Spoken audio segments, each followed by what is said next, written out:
থাকতে পারবেন না, আপনার আয়ু 7-8 দিন 10 দিন। এক সপ্তাহ কি হয় আপনার সাথে? এর ভিতরে যদি আপনি আসেন আপনি ফিরে যেতে পারবেন না। আমি আপনাকে বেশি কথা বলবেন না, আপনি একদম মাথা নিচু করে কথা বলবেন। এইসব ডান নিয়ে পিটাবো না, কখনো বুঝবেন।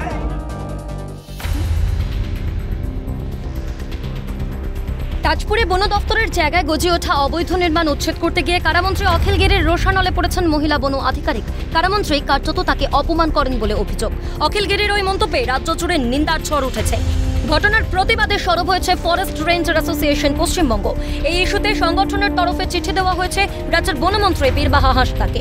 সেই সঙ্গে মুখ্যমন্ত্রী মমতা বন্দ্যোপাধ্যায়কেও চিঠি দিয়েছেন তারা। পাশাপাশি ঘটনার প্রতিবাদে রবিবার 1 ঘন্টার কর্মবিরতি পালন করেন রেঞ্জাররা। সেটা আজকে ওনার সাথে হয়েছে, কাল আমার সাথেও হতে পারে, সেই জন্য আমরা সবাই মিলে একটু পেন ডাউন করছি।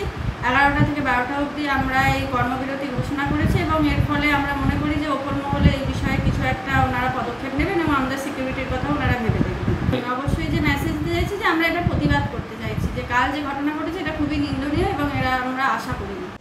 এদিকে অখিল গিরির এই মন্তব্যের প্রেক্ষিতে কড়া পদক্ষেপ নিয়েছে শাসক দল ও রাজ্য সরকার। সূত্রের খবর, তৃণমূল নেতা সুব্রত বক্সী ফোনে অখিল গিরির সঙ্গে কথা বলেছেন এবং ওই অসম্মানজনক মন্তব্যের জন্য মহিলা বন কর্মকর্তার কাছে ক্ষমা চাইতে এবং অবিলম্বে তাকে পদত্যাগ করার নির্দেশ দিয়েছেন। এরপরেই মন্ত্রীপদ থেকে ইস্তফা দেওয়ার কথা ঘোষণা করেন অখিল গিরি। রাজ্য সরকারের এই পদক্ষেপে স্বভাবতই খুশি বন আধিকারিকরা।